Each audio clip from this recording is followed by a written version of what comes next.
Give yous all company assets now, HR snapped after firing me. I smiled and handed them the property deed. An hour later, the CO called in panic. Why is there an eviction notice at my door with a repossession order? We'll need your badge, your keys, and any company-owned assets in your possession. Immediately. Vanessa Sinclair, the VP of HR who'd been here all of 8 months, said it like she was ordering lunch. Efficient. Like firing me after 19 years was just another item on her to-do list. Before we continue, I want to thank you for being here. If you believe hard work and loyalty deserve more than a misspelled severance letter, please consider subscribing. It's free and helps us reach others who need to hear this. Now let's see what happens next. I reached into my bag and pulled out my access badge. Set it on the conference table. Then my keyring, 17 keys, each one labeled in my handwriting. Server room. Roof access. Electrical panel. I laid them out slowly one by one. Vanessa's glossy smile widened. She thought she'd won. Then I pulled out the manila envelope. Thick. Heavy. Sealed with red wax.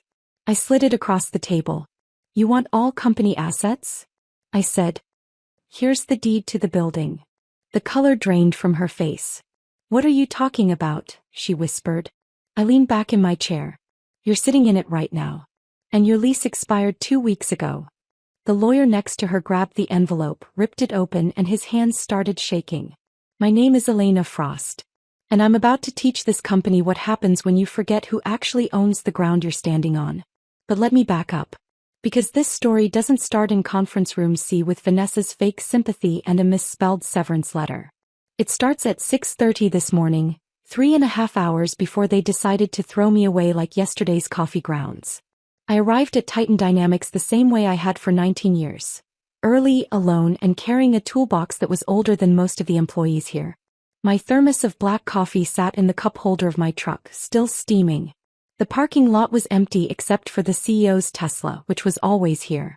Greg Callahan liked people to think he worked harder than everyone else. Maybe he did. Or maybe he just slept in his office to avoid going home to his third wife. I unlocked the side entrance with the brass key I'd had since 2004. The building was quiet. Peaceful even. I liked it this way. Before the noise. Before the egos. Before people started filling the space with their complaints and their lattes and their endless meetings about meetings. I went straight to the basement. There was a leak near the old boiler. I'd noticed it on Friday, a slow drip that pooled near the southeast corner. Small now, but it wouldn't stay that way. Leaks never did. Ignore them long enough and they'd take down a whole ceiling. I'd seen it happen in other buildings. It wouldn't happen here. Not on my watch. I set my toolbox down, crouched beside the pipe, and got to work. The wrench was cold in my hand. The basement smelled like damp concrete and rust. My knees ached, they always did these days, but I didn't mind. This was honest work. Work that mattered. Work that kept this place standing. At 6:47 a.m. I heard footsteps above me. Someone had arrived early. Probably one of the sales guys trying to impress Greg. I tightened the valve, wiped my hands on my jeans, and stood up. My phone buzzed in my back pocket. A calendar invite. Quick sync, conference room C, 10 a.m. Sent by Vanessa Sinclair. No subject line. No explanation. Just those 5 words. My stomach tightened. I stared at the screen for a long moment, reading it over and over like the words might change if I looked hard enough. Quick sync. I'd been in this business long enough to know what that meant. Quick sync was corporate speak for your time here is over. I'd seen it before. Hell, I'd been there for it. I'd held Harold's hand in the parking lot 2 years ago when they let him go. Harold, the senior accountant who'd been here since the beginning. He'd cried. Told me he didn't know how he'd tell his wife. Told me he thought he was safe. No one is ever safe. But I told myself I was different. I wasn't just another employee. I wasn't just a line item on a budget. I was Elena Frost, Director of Corporate Infrastructure and Asset Management. I was the woman who kept the lights on, the servers running, the toilets flushing. I was the one who showed up at 6:30 a.m. every single day with a toolbox and a plan. I was the one who saved this company. In 2004, Titan Dynamics was 6 people crammed into a converted warehouse with exposed brick, leaking pipes, and a ceiling that dripped every time it rained. Greg Callahan was a kid with a dream and no money. No credit. No collateral. No landlord would touch him. He came to me, his only employee with a steady paycheck and a credit score above 600, and begged me to help. So I didn't co-sign a lease. I bought the building. Outright. With the life insurance payout from my late husband, David. $50,000. Everything we'd saved. Everything he'd left me. I used it to secure the property, then leased it back to Titan at cost. No profit. No markup. Just enough to cover property taxes and maintenance. Greg said it was temporary. Just until we get on our feet, he'd said. That was 19 years ago. And in all that time no one ever asked me to transfer the deed. No one ever checked who actually owned the building. They just assumed. Assumed it was the company's. Assumed it was Greg's. Assumed I was just the woman who fixed the boiler and replaced the light bulbs. They forgot. But I didn't. I slipped my phone back into my pocket, grabbed my toolbox and headed upstairs. The second floor was starting to wake up. I heard the hum of computers booting up, the hiss of the espresso machine in the break room, the low murmur of voices. I stopped by the break room to grab a paper towel. Someone had spilled coffee on the counter again, and that's when I heard them. 2 junior developers. Mid-20s probably. Fresh out of college with their hoodies and their energy drinks and their complete lack of respect for anything that came before them. Did you hear they're restructuring? One of them said. Yeah, the other replied, laughing. Getting rid of dead weight. I froze. Dead weight. That's what they thought of people like me. People who'd been here long enough to remember when this place was nothing. When we ate ramen for dinner and worked 80-hour weeks because we believed in something bigger than ourselves. I didn't say anything. I just wiped up the coffee, tossed the paper towel in the trash and walked out. My office was at the end of the hall. Small. Cramped. Tucked between the supply closet and the server room. A desk, a filing cabinet, a chair that squeaked when I leaned back. But it was mine. On the desk was a framed photo. David and me standing in front of the warehouse in 2004. His arm was around my shoulders. We were both smiling. Behind us, you could see the hand-painted sign someone had made. Titan Dynamics. David used to joke that I loved this building more than I loved him. Maybe he was right. He died 6 years ago. Heart attack. Sudden. One day he was here making jokes about my toolbox and kissing me goodbye in the driveway. The next day he was gone. I threw myself into work after that. It was easier than going home to an empty house. Easier than sitting in the silence and remembering all the plans we'd made that would never happen now. This place became everything. And now they were about to take it away. I ran my finger over David's face in the photo. He'd believed in Greg. He'd believed in Titan. He'd believed in the dream. So had I. At 9:50 a.m. I stood up, smoothed down my cardigan, the navy one with the coffee stain near the hem that I'd never managed to get out, and walked toward conference room C. The hallway felt longer than usual. I passed the wall of company milestones. Photos in sleek black frames.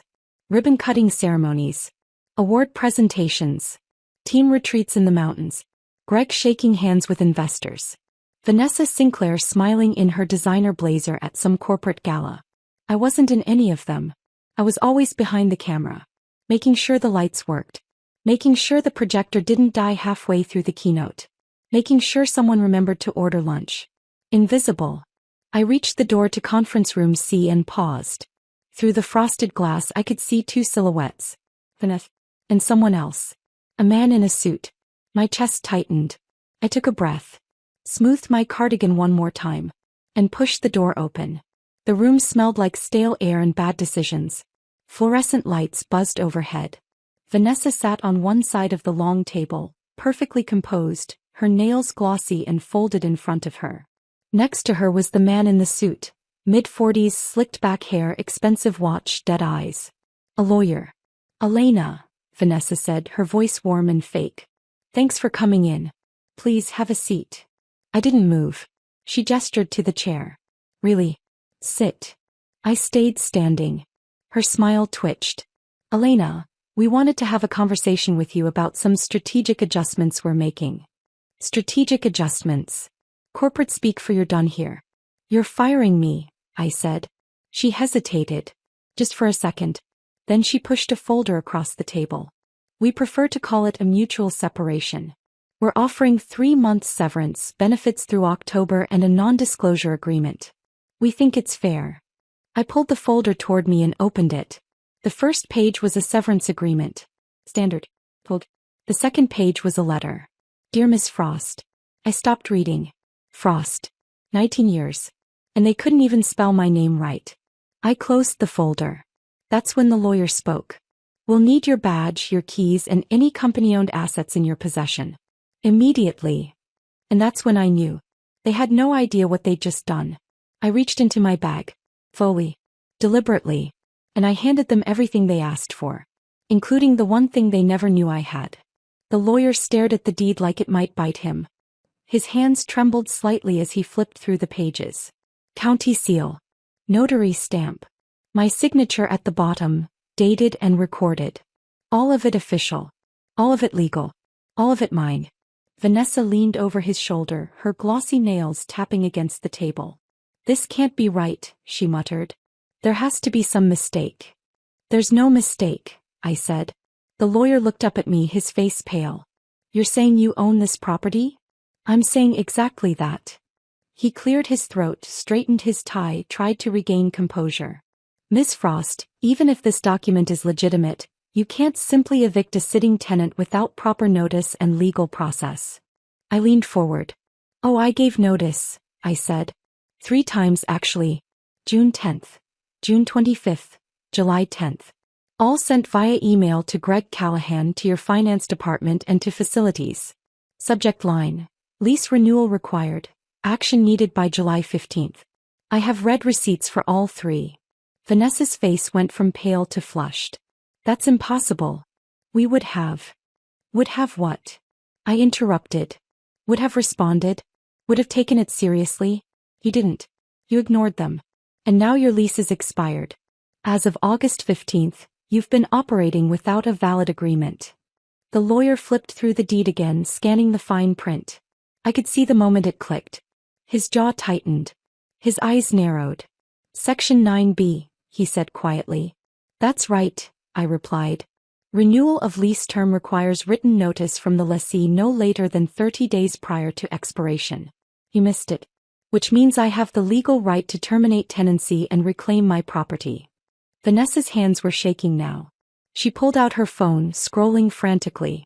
I never saw any emails about a lease renewal. That's because you weren't on the original distribution list, I said. You've only been here 8 months. Greg was. Finance was. Facilities was. They all saw it. They just didn't care. She looked at the lawyer. He looked at the deed. Neither of them looked at me. I stood up. There's one more thing, I said. They both looked up. Suite 328. The back office. You've been subletting it to a cryptocurrency consultant named Blake Hartman for the past 18 months. Did Greg mention that to you? The lawyer's face went white. Section 8C of the lease agreement explicitly states that any subletting requires written landlord approval, I continued. Greg never asked. I never approved. That's a material breach of contract. Which means even if you had renewed on time, I'd still have grounds to terminate. Vanessa opened her mouth. Closed it. Opened it again. This is insane. No, I said. This is business. You wanted to make strategic adjustments. Congratulations. You just made the biggest one of your career. I turned and walked toward the door. Wait, Vanessa said, her voice sharp. You can't just leave. We need to. You don't need anything from me anymore, I said without turning around. You made that very clear. I returned all company assets just like you asked, including the one you forgot you didn't own. I pushed the door open and stepped into the hallway. Behind me, I heard Vanessa's voice rising in pitch. This isn't over, Elena. We have lawyers. We have resources. We'll fight this. I stopped, turned around, looked her dead in the eye. Go ahead, I said. But while you're fighting, you might want to start packing. You've got 30 days. I walked away. The hallway was too bright. Too loud. My heart was pounding so hard I could feel it in my throat. My hands were shaking. I shoved them into my pockets and kept walking. Past the break room. Past the wall of company milestones. Past the row of glass-walled offices where people were typing away, oblivious to the fact that their entire world was about to collapse. I made it to the elevator before my knees started to buckle. I pressed the button. Waited. The elevator dinged. The doors slid open. I stepped inside and hit the button for the parking garage. As the doors closed, I caught a glimpse of myself in the mirrored wall. Navy cardigan. Coffee stain. Gray hair pulled back in a ponytail. The same woman who'd walked in here at 6:30 this morning. But I didn't feel the same. I felt lighter. And terrified. The elevator descended slowly. Each floor felt like an eternity. I counted them in my head. 4, 3, 2, 1. Basement. The doors opened. I stepped out into the cold, fluorescent-lit parking garage. My truck was parked in the far corner where it always was. I walked toward it, my footsteps echoing off the concrete. I unlocked the door. Slid into the driver's seat. Closed the door. And then I just sat there. Hands on the steering wheel. Engine off. Staring at the concrete pillar in front of me. What did I just do? The question hit me like a wave.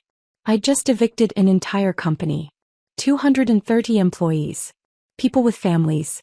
People with mortgages. People who had nothing to do with the decision to fire me. My chest tightened. I pulled out my phone. My hands were still shaking. I had 3 missed calls. 2 from unknown numbers. 1 from Greg Callahan. I didn't listen to the voicemails. Instead, I opened my email and scrolled to the folder labeled Lease, Titan Dynamics. There they were. All 3 notices I'd sent. June 10th, June 25th, July 10th. All marked as read. All ignored. I took a screenshot of each one and saved them to a separate folder labeled Evidence. Then I called Marcus Delgado. He picked up on the second ring. Elena. You okay? I let out a breath I didn't know I'd been holding. I just handed them the deed. Silence. Then a low whistle. You actually did it. I did it. How'd they react? Vanessa looked like she was going to pass out. The lawyer looked like he wanted to crawl under the table. Greg hasn't called me yet, but I'm sure he will. Marcus laughed. Oh, he will. Trust me. This is going to hit him like a freight train. Did you mention the subletting violation? I did. Good. That seals it.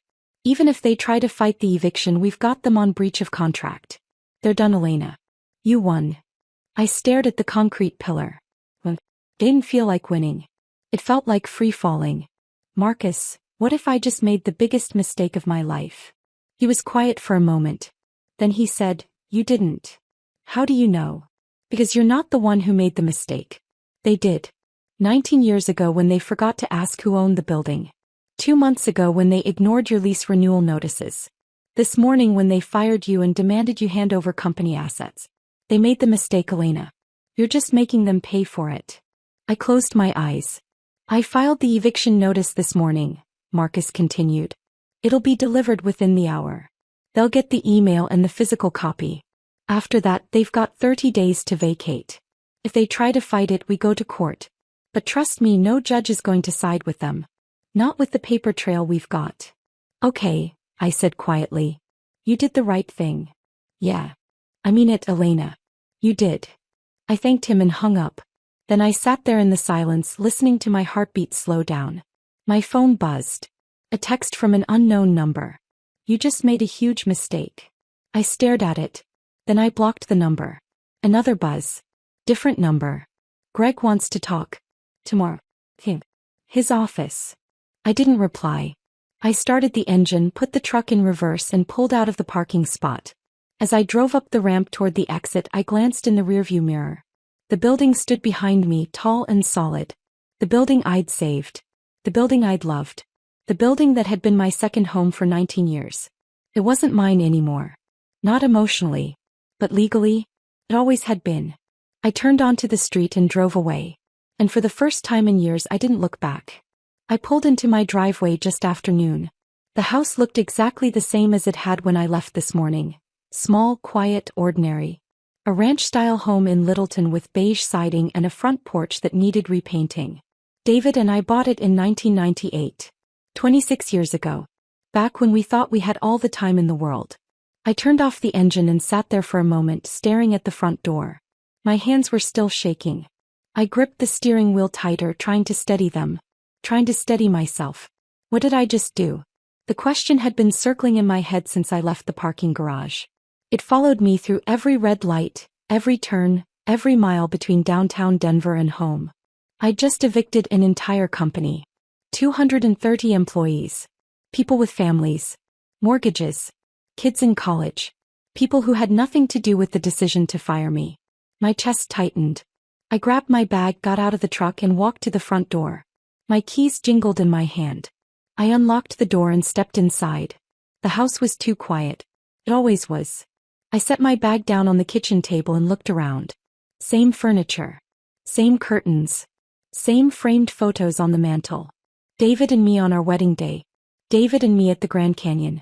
David and me standing in front of the warehouse in 2004, arms around each other, smiling like we'd just won the lottery. I walked over to the mantel and picked up the photo. He looked so young. We both did. I ran my thumb over his face the way I always did when I needed to feel close to him. I don't know if I did the right thing, I whispered. He didn't answer. He never did. I set the photo back down and walked to the kitchen. Poured myself a glass of water. My phone sat on the counter, screen dark. I'd silenced it on the drive home. I didn't want to see the messages. Didn't want to hear the calls. But I picked it up anyway. 3 missed calls. All from unknown numbers. 2 texts. I opened the first one. You just made a huge mistake. My stomach dropped. I stared at the message. No name. No context. Just those 6 words. I blocked the number. Then I opened the second text. Different number. Greg wants to talk. Tomorrow. Him. His office. I set the phone down and walked away. My hands were shaking again. I sat at the kitchen table and stared at the stack of paperwork I'd left there this morning. Lease agreements. Email records. County filings. Everything I'd prepared over the past 2 weeks. I'd been planning this. Not consciously. Not deliberately. But somewhere in the back of my mind I knew this day was coming. Ever since Vanessa Sinclair walked through the doors of Titan Dynamics 8 months ago with her designer blazer and her corporate jargon, I knew. She'd made comments. Little ones. Casual ones. We need to modernize our operations. We need to eliminate redundancies. We need to bring in fresh perspectives. I knew what that meant. I was the redundancy. I was the one who needed to be eliminated. So I'd started pulling files. Printing records. Organizing documents. Just in case. And today I'd used them. My phone buzzed. I flinched. I picked it up. A text from Marcus. Filed and stamped. Eviction notice is live. You're a savage, Elena. I stared at the message. Savage. Was that what I was? I set the phone down and walked to the bedroom. The house felt too big. Too empty. The silence pressed in on me from all sides. I opened the closet and pulled out an old shoebox from the top shelf. It was dusty. I hadn't touched it in years. I sat on the edge of the bed and opened it. Inside were letters. Handwritten notes from Greg. From the early days. Back when Titan Dynamics was 6 people and a dream. I pulled out the first one. Elena, you saved us. I'll never forget this. Greg. I read it slowly. Then I pulled out the next one. We couldn't have done this without you.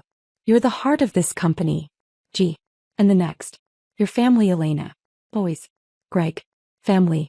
I read that word over and over. Family doesn't get fired via HR intermediary. Family doesn't get handed a misspelled severance letter. Family doesn't get escorted out like a security risk. I stuffed the letters back into the box and shoved it under the bed. I didn't want to see them anymore. I didn't want to remember the version of Greg who wrote those words. The version who sat on the floor with us eating pizza at midnight, dreaming about what we could build together. That version was gone. Or maybe he'd never really existed. I walked back to the kitchen. My phone was ringing. Unknown number. I let it go to voicemail. It rang again. Same number. I answered. Elena Frost speaking. Silence. Them breathing. Heavy. Deliberate. Hello. I said. Nothing. Then a click. They hung up. My hands started shaking again. I set the phone down and stepped back, staring at it like it might explode. Who was that? Another call came through. Different number. I didn't answer. Then a text. This isn't over. I blocked the number. Another text. Another number. You're going to regret this. Block. Another. 230 people are going to lose their jobs because of you. I turned off my phone. My chest felt tight. My breathing was shallow. I sat down at the kitchen table and put my head in my hands. What if they were right? What if I just destroyed 230 lives because I was angry? Because I was hurt? Because I wanted revenge? I thought about Harold, the accountant they'd fired 2 years ago. I thought about how he cried in the parking lot. How he told me he didn't know how he'd tell his wife. What if there were 230 Harolds now? What if this wasn't justice? What if this was just cruelty? I sat there for a long time staring at the table trying to breathe. Then I stood up, walked to the bedroom, pulled the shoebox out from under the bed, and I threw it in the trash. I didn't need Greg's empty words anymore. I didn't need his promises. I didn't need his version of family. I needed to remember who I was before Titan Dynamics. Before the 19 years of invisible work. Before I became the woman who fixed everything and expected nothing in return. I needed to remember that I mattered. Even if no one else thought so. I walked back to the kitchen, turned on my phone and opened my email. There they were. The 3 lease renewal notices I'd sent. June 10th, June 25th, July 10th. All marked as read. All ignored. I took screenshots. Saved them to a folder labeled Evidence. Then I opened a new email. To Greg Callahan. Subject, Final Notice. Body, your lease expired on August 15th. You have 30 days to vacate the property. All further communication should be directed to my attorney, Marcus Delgado. I attached Marcus's contact information. And I hit send. Then I poured myself a glass of wine, walked to the back porch and sat down.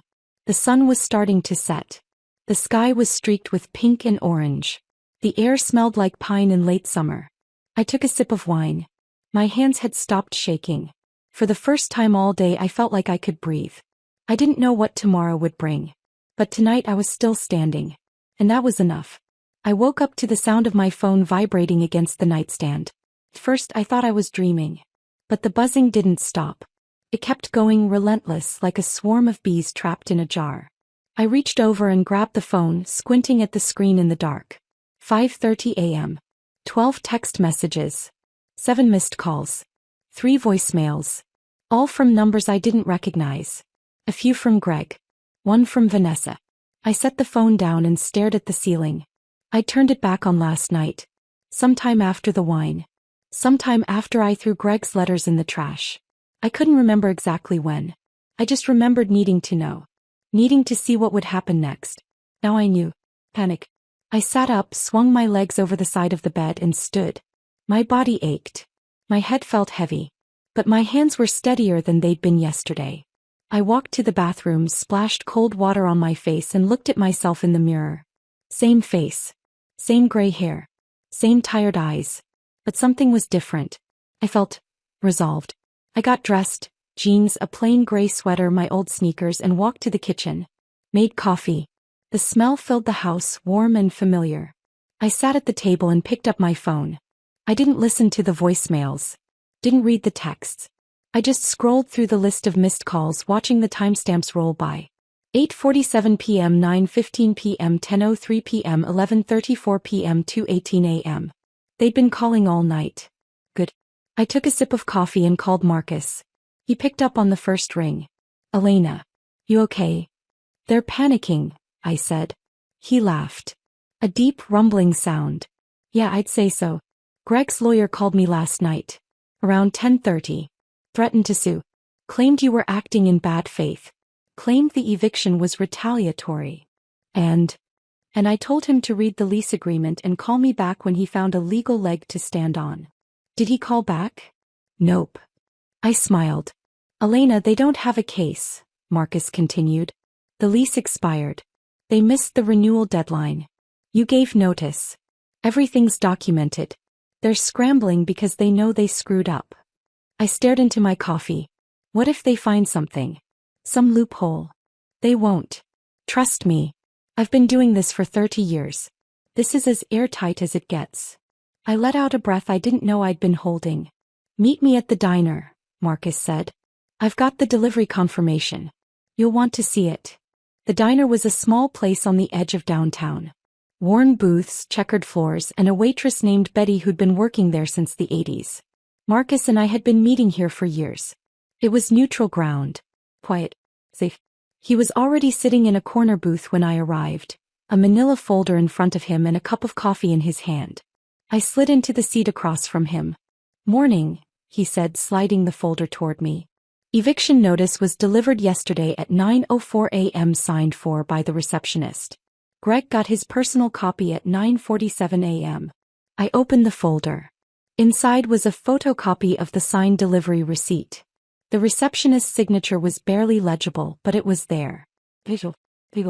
According to my contact at the county, Marcus continued, Greg tried to file an emergency injunction at 10:15 a.m. I looked up. An injunction? Yep. He wanted a judge to halt the eviction process. Claimed he needed time to review the documents. Claimed you didn't provide adequate notice. My chest tightened. And? Marcus grinned. Denied. Judge took one look at the lease terms, the missed renewal deadline, and your email records and said there's no grounds for an injunction. They had 30 days' notice. They ignored it. Case closed. Relief washed over me like a wave. But there's more, Marcus said, leaning forward. The subletting violation. Blake Hartman. Exactly. Suite 328. Greg's been renting it out to this crypto consultant for the past 18 months. No written approval from you. No documentation. Nothing. I'd found out about Blake 2 months ago, purely by accident. I was updating the building insurance, something I did every year, and saw his name listed as an occupant. I didn't recognize it, so I asked around. Quietly. Carefully. Turned out Greg had made a side deal. Extra income. Under the table. I never said anything. I just filed it away. Section 8C of the lease agreement explicitly states that any subletting requires written landlord approval, Marcus said. Greg never asked. You never approved. That's a material breach of contract. What does that mean? It means even if they'd renewed the lease on time, you'd still have grounds to terminate. And if they want to fight the eviction, we can countersue for breach and charge them back rent at market rate for the subletting. That's an additional $47,000 over the past 18 months. I stared at him. 47,000? Yep. I sat back in the booth trying to process it. I don't want their money, Marcus. I just want them out. He nodded. Then you'll get exactly that. But it's good to have leverage. Just in case. Betty came by and refilled our coffee. I thanked her and took a sip, letting the warmth settle in my chest. What happens now? I asked. Now. We wait. They've got 30 days to vacate. If they leave quietly, that's the end of it. If they try to fight, we go to court. But trust me, Elena, they're not going to fight. They know they don't have a case. I nodded slowly. Marcus reached across the table and squeezed my hand. You did the right thing, he said. I wanted to believe him. I left the diner just after 8 a.m. The sun was bright, the air crisp. I walked to my truck, unlocked the door, and slid into the driver's seat. That's when my phone rang. Greg Callahan. I stared at the screen. Part of me wanted to ignore it. To let it go to voicemail. To pretend he didn't exist. But another part, the part that had spent 19 years answering his calls at all hours, fixing his problems, saving his company, couldn't help but answer. I picked up. Elena Frost speaking. His voice was tight. Strained. Barely controlled. We need to talk. I didn't say anything. This is insane, Elena, he continued. You can't just evict us. We have 230 employees. Contracts. Clients. You're going to destroy everything we built. I stopped breathing. Everything we built. Those words. I got out of the truck and stood in the middle of the parking lot, phone pressed to my ear. Everything we built? I repeated slowly. Yes. This company. This building. Everything. I closed my eyes. Greg, I said quietly. I bought the building. With my late husband's life insurance money. I wired the electrical system. I negotiated the lease. I kept that place running while you played CEO. And you fired me. So no, I'm not destroying anything. You already did that. Silence. Then his voice, softer now. Desperate. Elena, please. We can fix this. We can work something out. No, I said. We can't. Elena.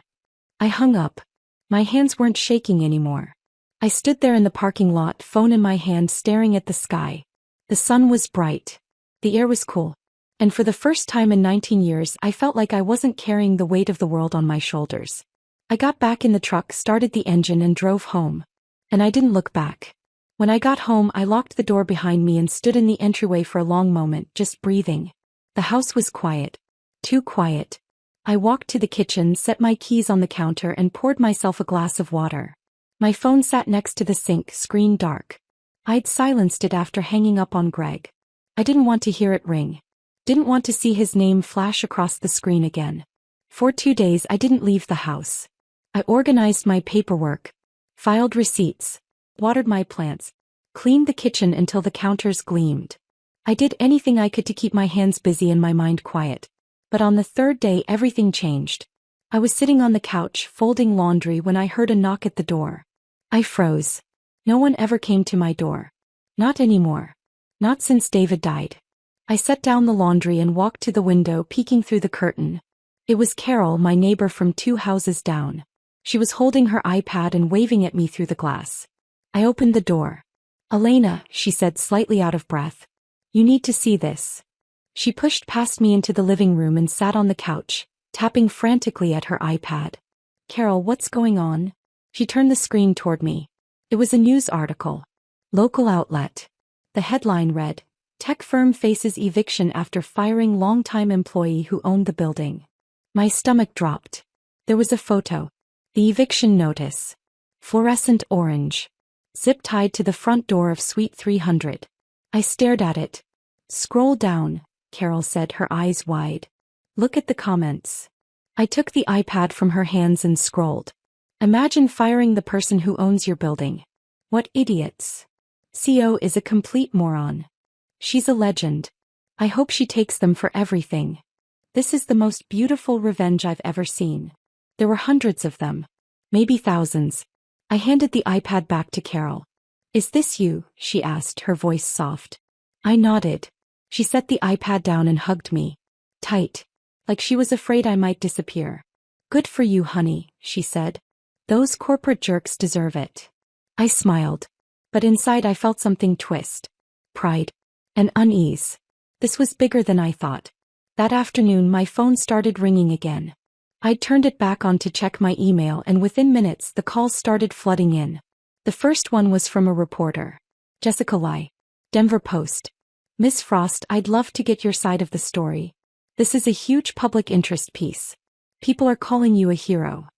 I gripped the phone tighter. "I'm not interested in publicity," I said.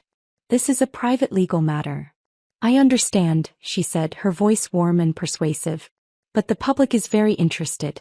Social media is exploding. Don't you want to set the record straight? Tell people what really happened." A hero. I'd never been called that before. But I didn't want to be a hero. I just wanted to be left alone. "No comment," I said and hung up. But the calls kept coming. Local news stations. A podcast called Justice Served. Even a TikTok creator who wanted to do a reaction video. I turned off my phone. I sat on the couch, staring at the wall, trying to process what was happening. This wasn't just about me and Titan anymore. It was public. I walked to the mantel and picked up the photo of David. The one from 2004. The two of us standing in front of the warehouse, arms around each other, smiling like we'd just conquered the world. Did I do the right thing? I whispered. He didn't answer. He never did. I set the photo down and walked to the kitchen. Poured myself a glass of wine. It was only 3 p.m., but I didn't care. I sat at the table and stared out the window. What if this all backfired? What if Greg found a way to twist the narrative? What if people started blaming me instead of him? What if I became the villain? I took a sip of wine and closed my eyes. On the 4th day, I heard another knock at the door. This time I looked through the peephole before opening it. It was Dan Mercer, the facilities manager from Titan. Mid-30s. Quiet. Always respectful. One of the few people who ever said thank you when I fixed something. I opened the door. "Hey, Elena," he said, hands shoved in his pockets. "I hope this isn't weird. I just wanted to check in. Make sure you're okay." I stared at him for a moment, then stepped aside. "Come in." He followed me to the kitchen. I made coffee. We sat at the table, the same table where I'd thrown Greg's letters in the trash just days ago. "How bad is it over there?" I asked. Dan let out a long breath. Chaos, he said. Vanessa locked herself in her office. Greg's been on the phone with lawyers nonstop. Half the staff doesn't even know what's going on. They just know there's an eviction notice on the door and the building's being taken away. I stirred my coffee, watching the spoon circle the mug. I didn't want it to be like this, Dan, I said quietly. I just wanted them to see me. He nodded. They see you now. There was a long silence. Then he said, for what it's worth, you deserved better. I looked up at him. His face was sincere. No pity. No judgment. Just honesty. Thank you, I said. He took a sip of his coffee. A lot of people are rooting for you. The ones who've been there long enough to remember what you did for that place. Harold called me yesterday. He saw the news. He said he wished he'd had the guts to do what you're doing. I smiled a little. How's he doing? Better. He got a job at a smaller firm. Pays less, but he's happier. I nodded. We sat there for a while, not saying much. Just two people who'd survived the same machine. When Dan left, he paused at the door. If you need anything, he said, let me know. I thanked him and closed the door. That night, I sat at the kitchen table with a calendar in front of me. September 15th. 28 days away. In 28 days, Titan Dynamics would be gone. Anne Bloom Pulse, a wellness startup run by a woman named Iris Tran, would move in. Iris had called me the day before, breathless with excitement. Thank you for this opportunity, Elena. We'll take great care of the space. I told her it had good bones. Because it did. I built those bones. But now, sitting here alone, I couldn't help but wonder. Did I just destroy 19 years of work out of spite? Or did I finally stand up for myself? I didn't know. But I did know one thing. I wasn't backing down. I stood up, walked to the trash can, and looked down at the shoebox I'd thrown away days ago. Greg's letters. His promises. His lies. I tied up the trash bag and carried it outside to the curb. When I came back inside, the house felt lighter. I poured myself another glass of wine, sat on the back porch, and watched the stars come out. The air was cool. The night was quiet. And for the first time in a long time, I felt like maybe, just maybe, I was going to be okay. The certified letter arrived on a Tuesday morning, 1 week before the eviction deadline. I was sitting on the back porch with my coffee when I heard the mail truck pull up. I walked to the mailbox, pulled out a stack of bills and catalogs, and saw it at the bottom. Thick. Visual. Return address. Brennan and Associates. Greg's legal team. I carried it back to the porch and set it on the table, staring at it like it might explode. I didn't open it right away. I just sat there sipping my coffee, watching the envelope like it was a live grenade. Finally, I tore it open. Inside was a single-page letter on law firm letterhead. Request for settlement meeting. They wanted to negotiate. I read it twice. Then I called Marcus. They sent me a letter, I said. They want to meet. He was quiet for a moment. Then he sighed. Elena, they have no leverage. They're grasping at straws. Ignore it. I can't. Why not? I didn't answer right away. I wasn't sure I could explain it.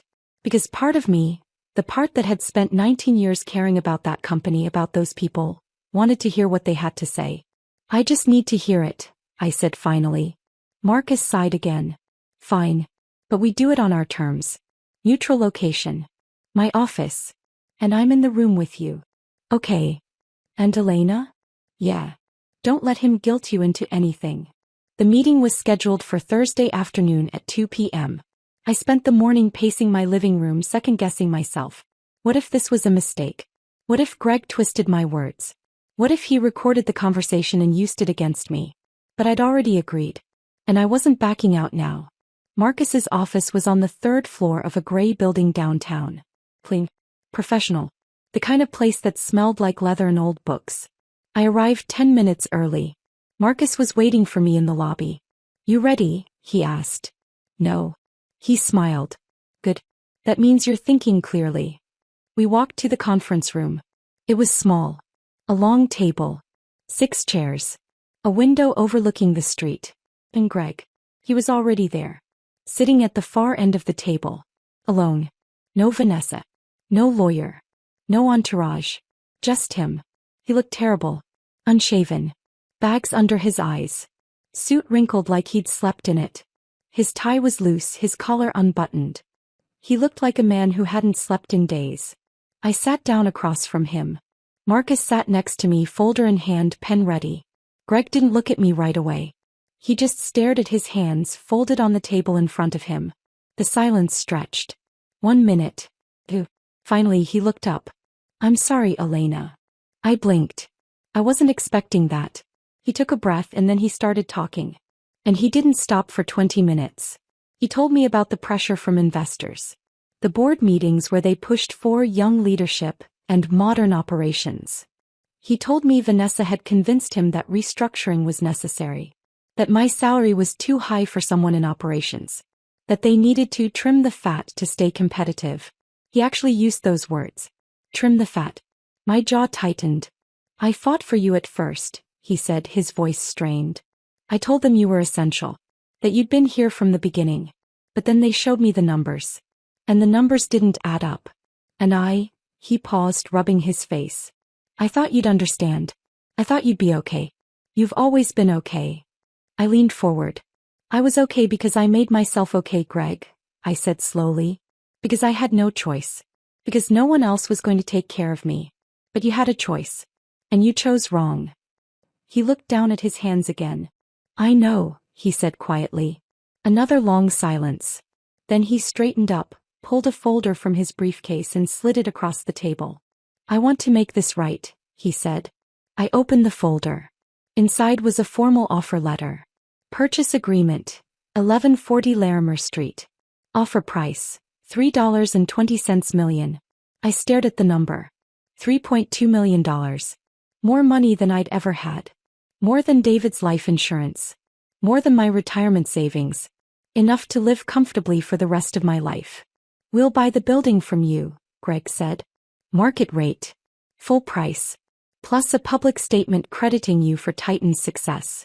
An apology. And if you want it, a permanent consultant role. You can work remotely. Set your own hours. Name your price. I looked up at him. He was leaning forward now, his eyes desperate. Elena, please. This is everything I can offer. Marcus, sitting next to me, raised an eyebrow. He didn't say anything, but I could see the calculation in his eyes. It was a serious offer. I looked at Greg. Really looked at him. His eyes were red. His hands were shaking slightly. He looked like a man who'd lost everything and was trying to claw his way back. And for a moment, just a moment, I felt sorry for him. But then I remembered. Vanessa's smile. The misspelled name. The 19 years of being invisible. The way they looked at me like I was nothing. I closed the folder and pushed it back across the table. No. Greg's face went pale. Elena.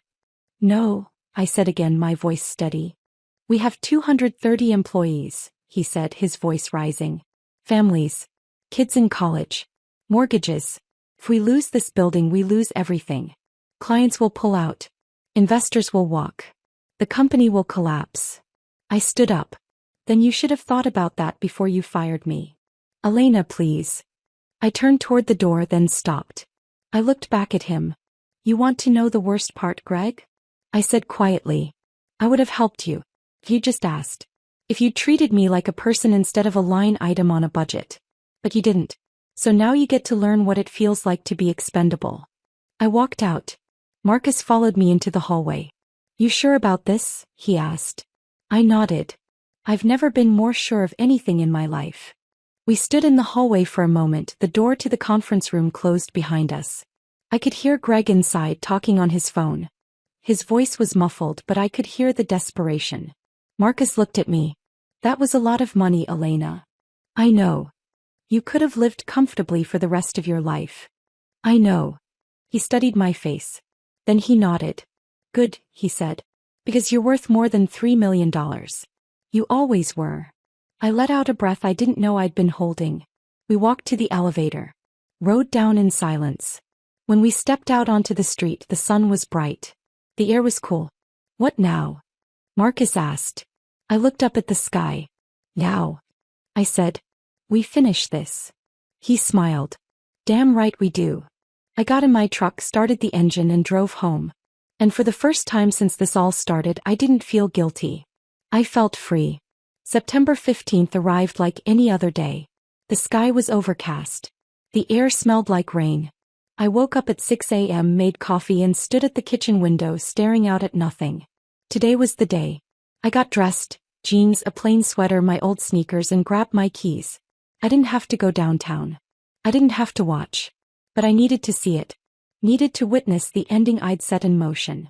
I drove through quiet streets, past closed storefronts and empty bus stops. The city was still waking up. By the time I reached downtown, the sun was starting to break through the clouds, casting long shadows across the pavement. I parked across the street from 1140 Larimer Street. And I waited. At 7:30 a.m., the first moving truck pulled up. Then another. Then a third. I watched from my truck as the back doors rolled open and employees started streaming out of the building, carrying boxes, desks, monitors, chairs. Some of them looked angry, shouting at each other, pointing fingers. Some looked confused, like they still didn't understand what was happening. A few looked almost relieved, like they'd been waiting for an excuse to leave. I recognized some of the faces. The junior developers who'd called people like me dead weight. The marketing team who'd never once said thank you. The sales guys who parked in the loading zone and left their trash in the break room. And then I saw Vanessa. She was standing on the sidewalk, phone pressed to her ear, sunglasses covering half her face even though it was overcast. She was barking orders at someone. Probably a moving company, probably her lawyer. Her blazer was perfectly pressed. Her nails were still glossy. She looked like she was directing a corporate evacuation with all the authority of someone who'd never once had to carry her own boxes. And then I saw Greg. He was standing near the entrance, leaning against the brick wall, arms crossed, watching the chaos unfold around him. He looked smaller than I remembered. His suit was wrinkled. His tie was gone. His face was pale, unshaven, hollow. He looked broken. I stared at him through the windshield, my hands gripping the steering wheel. And I didn't feel victorious. I felt sad. Not for him. Not exactly. But for what could have been. For the version of Titan that valued people like me. The version that kept its promises. The version that remembered where it came from. That version never really existed. Maybe it never could have. At 9 a.m., a new set of vehicles pulled up. Smaller. Sleeker. Electric. The doors opened and out stepped a group of young people dressed in athleisure and carrying yoga mats, potted plants, and boxes labeled Bloom Pulse in neat handwriting. Iris Tran stepped out of the lead car, wearing leggings and a green hoodie, her hair pulled back in a ponytail.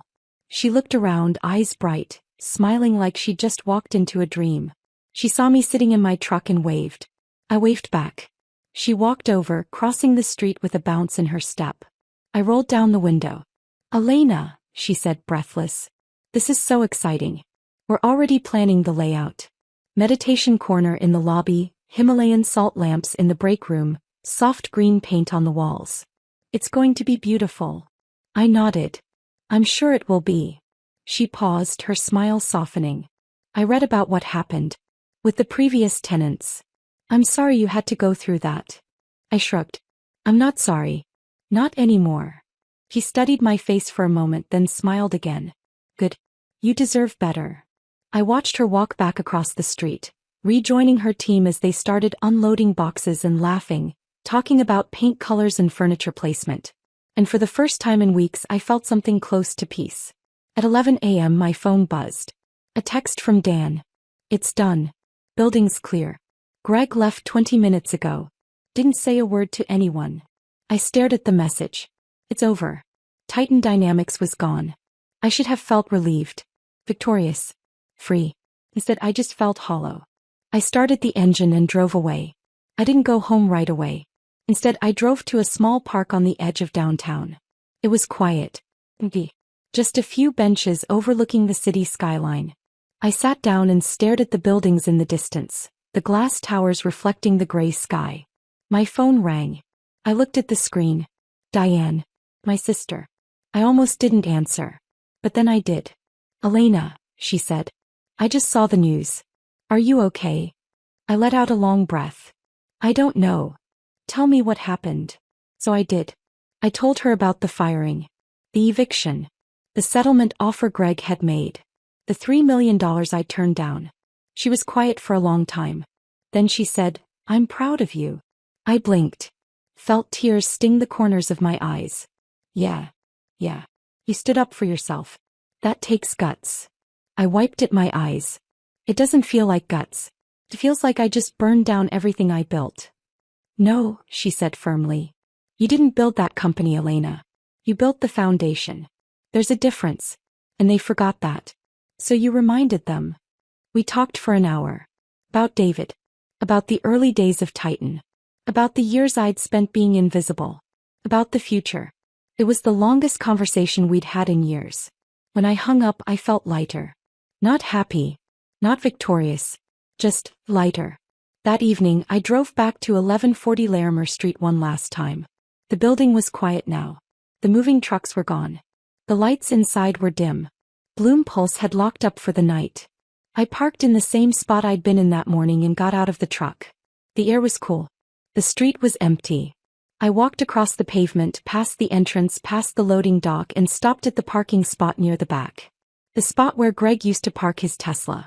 Reserved. Untouchable. Now it was just an empty space. I stood there for a moment, staring at the faded lines on the asphalt. Then I reached into my pocket and pulled out the original building key. Brass. Worn. Heavy with memory. The one I'd had since 2004. The one David and I used to unlock the door for the first time, back when this place was nothing but exposed brick, cracked floors, and a leaking ceiling. I didn't need it anymore. Iris had changed the locks. But I couldn't let it go. I ran my thumb over the worn edges, remembering the day David and I walked through these doors for the first time. The way he'd looked at me and said, "This is it, Elena. This is where it all starts." He'd believed in this place. So had I. I slipped the key back into my pocket. I wasn't letting go of the past. I was just choosing not to be defined by it anymore. I walked back to my truck, got in, and started the engine. As I drove away, I looked in the rearview mirror one last time. The building stood tall and solid, just like it always had. But it wasn't mine anymore. Not emotionally. Never really was. I turned the corner and drove home. And I didn't look back. 3 months passed like water through a sieve. Slow at first, then all at once. I fell into a routine. Morning coffee on the back porch. Afternoon walks through the neighborhood. Evenings spent reading or watching old movies. The kind of quiet life I hadn't allowed myself in decades. I stopped checking the news. Stopped looking at my phone every 5 minutes. Stopped waiting for the other shoe to drop. And then, on a Tuesday afternoon in early December, I got an email from Marcus. Subject line, "Thought you'd want to see this." I opened it. Attached was a link to a news article. Titan Dynamics files for bankruptcy following eviction and loss of major clients. I clicked the link and read slowly. The company couldn't recover. After losing the building, 2 major clients pulled their contracts. Investors walked. Employees scattered to competitors. Greg Callahan stepped down as CEO. Vanessa Sinclair left to take a job at some tech firm in California. The company that once seemed unstoppable was gone. I closed the laptop and sat back on the couch. I didn't feel happy. I didn't feel sad. I just felt resolved. They made their choices. I made mine. And now we were all living with the consequences. My phone rang. Iris Tran. "Elena," she said, her voice bright and energetic. "I wanted to thank you again. Business is booming. We just signed 3 new corporate wellness contracts, and we're expanding into Suite 328 next month." I smiled. "That's great, Iris. I'm happy for you. We couldn't have done it without you. Seriously, this space has been incredible. The energy here is just, it's perfect. I'm glad it's working out." "How are you doing?" she asked, her tone softening. "I know the past few months have been a lot." I looked out the window. The sun was setting, painting the sky pink and orange. "I'm doing okay," I said. "Better than okay, actually." "Good. You deserve it." We talked for a few more minutes, then hung up. I set the phone down and sat in the quiet. For the first time in a long time, I felt like I could breathe. A week later, I started volunteering at a local community center. It was a small place on the east side of Littleton, run by a woman named Patricia who'd been there for 30 years. They offered classes for seniors, computer skills, cooking, basic home repairs. I signed up to teach the home repair class. It was small work. Fixing leaky faucets. Replacing light fixtures. Unclogging drains. Patching drywall. But it felt meaningful. The students were mostly women in their 60s and 70s, Widows like me who'd spent their lives relying on husbands or handymen and now wanted to learn how to take care of things themselves. One of them, a woman named Margaret, asked me during our third class, "How do you know so much about all this?" I set down my wrench and wiped my hands on a towel. "I worked in facilities management for 19 years, I said. "I took care of a building downtown." "Just one building?" "Just one. But it was a big one." She smiled. "You must have loved it." I paused. "I did. For a long time." "What happened?" I told her. About Titan. About the 19 years. About the firing. About the eviction. She listened quietly, her hands folded in her lap, her eyes never leaving mine. When I finished, she said, "You did the right thing." I shrugged. "I did what I had to do." She shook her head. "No. You did what most people are too afraid to do. You chose yourself." Her words hit me harder than I expected. I'd spent my whole life choosing other people. Choosing the company. Choosing to be invisible. Choosing to stay quiet. For once I chose me. And maybe that was enough. On a cold December morning, I walked out to the mailbox and found a handwritten letter. No return address. Just my name and address in neat, looping handwriting. I carried it back inside, set it on the kitchen table, and stared at it for a long moment before opening it. Inside was a single sheet of paper, folded carefully. I unfolded it and started reading. "Elena, I know I don't deserve your forgiveness. But I want you to know that I've thought about what you said every day since the eviction. You were right. I took you for granted. I treated you like you didn't matter. And I'm sorry. I've started working with a small startup now. Nothing fancy. Just a handful of people trying to build something real. I'm trying to do things differently. Trying to value people. Trying to remember where I came from. I'll never forget what you taught me, the hard way. I hope you're doing well. You deserve every good thing. Greg." I read it twice. Then I folded it, walked to the bedroom, and put it in the drawer of my nightstand. I didn't need his apology. But I was glad he finally understood. On New Year's Eve, I stood on my back porch with a glass of champagne, watching fireworks bloom over the Denver skyline. The air was cold and sharp. The sky was clear. The fireworks exploded in bursts of red, blue, gold, lighting up the night like falling stars. My phone buzzed in my pocket. I pulled it out. A text from Dan. "Happy New Year, Elena. Thanks for everything." I smiled and typed back. "Happy New Year, Dan. Take care." I slipped the phone back into my pocket and took a sip of champagne. I thought about the past year. The betrayal. The eviction. The hollow victory. The unexpected peace. Thought about David. About how he used to tell me I was stronger than I believed. That I could do anything I set my mind to. Maybe he was right. I raised my glass to the sky. Not to what was. Not to what could have been. But to what is. To the woman who owned the building. The woman who finally chose herself. The woman who walked away and never looked back. I took another sip. The champagne was cold and sweet. And for the first time in a long time I felt free. The fireworks continued to explode overhead, painting the sky in brilliant colors, fading and blooming again and again. I stood there, alone but not lonely, watching the night unfold. And I realized something. I didn't need anyone to see me. I didn't need anyone to validate me. I didn't need anyone to remember my name. I knew who I was. I knew what I was worth. And that was enough. I finished my champagne, walked back inside, and closed the door behind me. The house was warm, quiet, safe. I walked to the living room and sat on the couch, pulling a blanket over my lap. On the mantel, the photo of David and me still sat in its frame, the two of us smiling in front of the warehouse all those years ago. I looked at it for a long moment. Then I smiled. "I did it, David," I whispered. "I finally did it." And somewhere in the quiet of the night I could almost hear him whisper back. "I always knew you would." I leaned back, closed my eyes, and let the warmth of the house wrap around me like a blanket. Outside, the fireworks continued. Inside, I was finally home. If this story of cold, calculated justice had you glued to your screen, smash that like button right now. My favorite part was when Elena slid that property deed across the table and watched their faces drain of color. What was your favorite moment? Drop it in the comments below. Don't miss more powerful stories like this. Subscribe and hit that notification bell so you never miss an upload.